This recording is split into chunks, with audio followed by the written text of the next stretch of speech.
Are you ready? Traction elevators are most common in taller buildings. In some places in the world, these elevators can service more than 100 floors. Let's not get too carried away though. I'm going to demonstrate this with just 4 floors. We'll keep things simple. At the very top is the machine room. This is where you'll find the electric motor.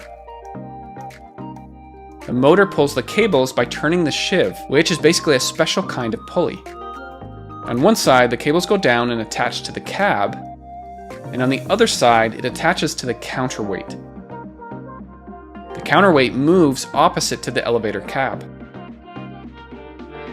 So why do we have this counterweight?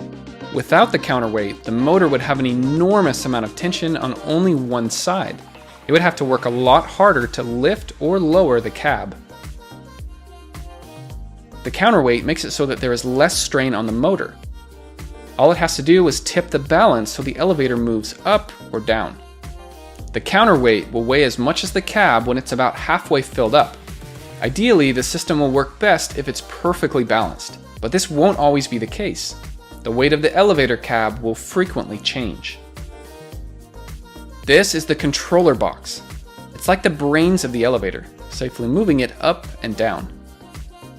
Not all traction elevators are going to have a dedicated machine room. They're able to fit the motor and other components at the very top of the elevator shaft. They refer to this as a machine roomless elevator, or MRL. We won't go into detail about these, but I at least want to mention them so you know that they exist.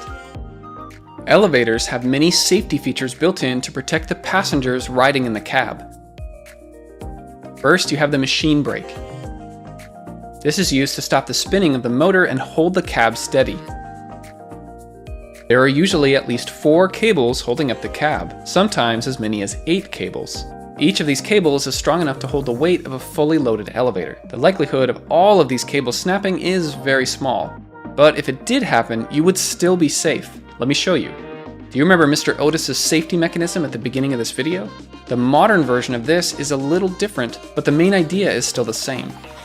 At the bottom of the elevator cab is the emergency brake. There are 2 clamps, and these are located on both sides of the guide rail. Normally they don't touch, so the elevator is allowed to move up and down. But if the lever is pulled, then they move in and grip the guide rail, which stops the elevator from falling. The lever is connected to a cable, and this is a separate cable from the ones that lift the cab. This cable attaches to another wheel at the top. Let's take a look. Back up here in the machine room, this device is called the overspeed governor. Normally, this spins along with the elevator cab as it moves up and down. Inside is a mechanism with 2 flyweights.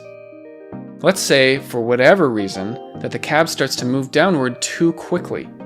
The overspeed governor will spin faster. If it spins too fast, these flyweights will move outward and catch the gear teeth on the side.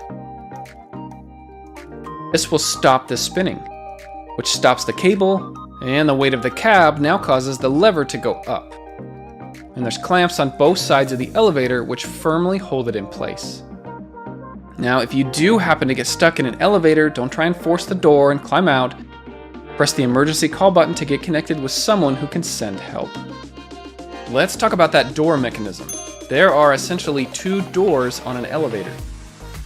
On each floor, you'll find a door. These are usually called the hoistway doors.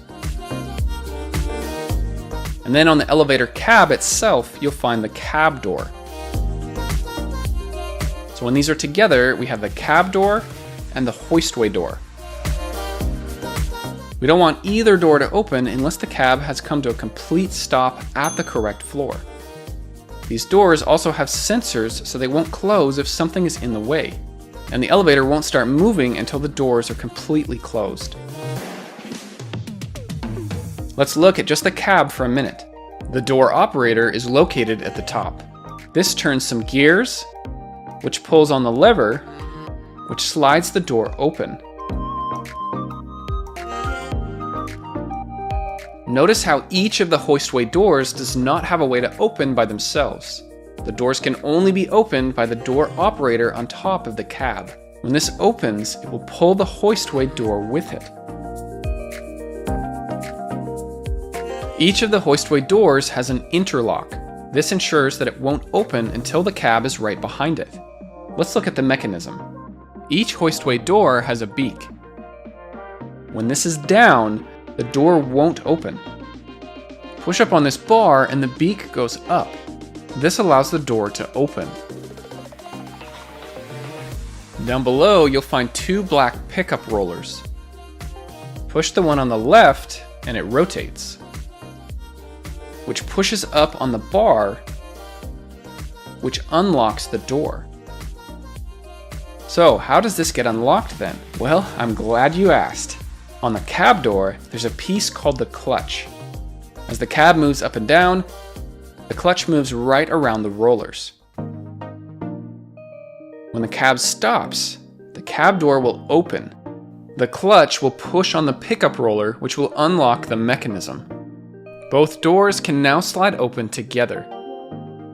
In a rescue situation, or maybe even for maintenance, the workers can use a special key to unlock the door even if the cab isn't right behind it.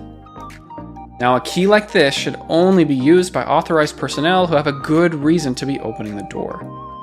And of course,